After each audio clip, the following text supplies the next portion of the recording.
भारतीय मीडिया पर कानूनी शिकंजा कसा जाना चाहिए। भारतीय मीडिया लोकतंत्र का चौथा स्तंभ माना जाता है। इसका उद्देश्य निष्पक्ष और सत्य सूचना प्रदान करना होता है ताकि जनता जागरूक रहे और समाज में पारदर्शिता बनी रहे। लेकिन हाल के वर्षों में मीडिया की भूमिका पर कई गंभीर सवाल खड़े हुए हैं। मीडिया ट्रायल, झूठी खबरों का प्रचार और चुनिंदा मामलों में एजेंडा सेट करने जैसी प्रवृत्तियां आम हो गई हैं। ऐसे में यह प्रश्न उठता है कि क्या भारतीय मीडिया पर कानूनी शिकंजा कसा जाना चाहिए? मीडिया ट्रायल और न्यायपालिका पर दबाव। न्यायपालिका को स्वतंत्र और निष्पक्ष रूप से कार्य करने की स्वतंत्रता होनी चाहिए, लेकिन मीडिया ट्रायल के कारण यह संतुलन बिगड़ता हुआ नजर आता है। कई बार देखा गया है कि मीडिया किसी आरोपी को अदालत में दोषी साबित होने से पहले ही अपराधी घोषित कर देती है। इससे न्यायालयों पर अनावश्यक दबाव बनता है और जनता भी भ्रमित हो जाती है। उदाहरण के लिए कई हाई प्रोफाइल मामलों में मीडिया ने एक तरफा रिपोर्टिंग कर न्यायपालिका पर अप्रत्यक्ष दबाव बनाने की कोशिश की है। इससे कई बार न्यायिक निर्णयों की निष्पक्षता पर सवाल उठते हैं। जब तक अदालत किसी व्यक्ति को दोषी नहीं ठहराती, तब तक उसे निर्दोष माना जाना चाहिए। लेकिन मीडिया इस सिद्धांत का उल्लंघन करता है। झूठे आरोपों का प्रचार और खंडन का अभाव। मीडिया के कुछ हिस्से अक्सर किसी प्रतिष्ठित व्यक्ति के खिलाफ आरोपों को बढ़ा चढ़ाकर प्रस्तुत करते हैं, जिससे उसकी छवि धूमिल हो जाती है। लेकिन जब वही आरोप झूठे साबित होते हैं, तो उस खबर को दबा दिया जाता है। इसका सीधा असर व्यक्ति के सामाजिक और व्यावसायिक जीवन पर पड़ता है। ऐसे कई उदाहरण मिलते हैं जहां मीडिया ने सनसनीखेज खबरों के जरिए लोगों को अपराधी बना दिया, लेकिन जब वे निर्दोष साबित हुए तब उनके पक्ष में कोई रिपोर्टिंग नहीं की गई।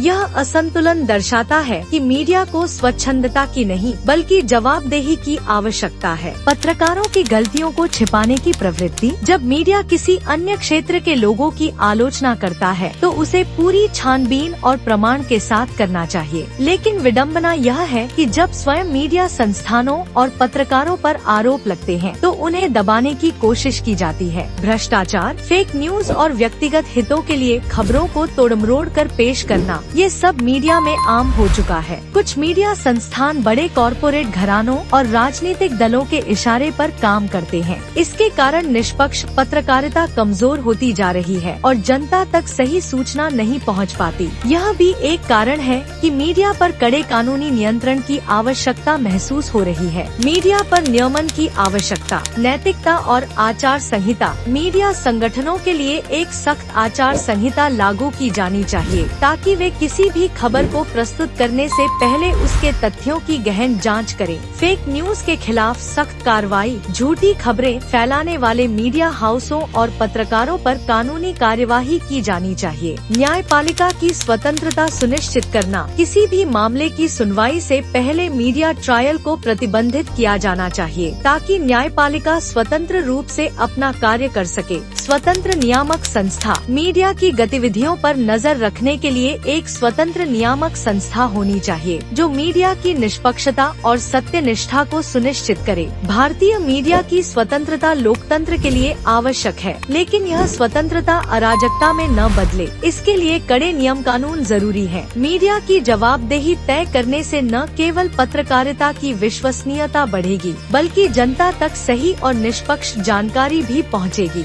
इसलिए मीडिया पर कानूनी शिकंजा कसने की दिशा में ठोस कदम उठाए जाने चाहिए।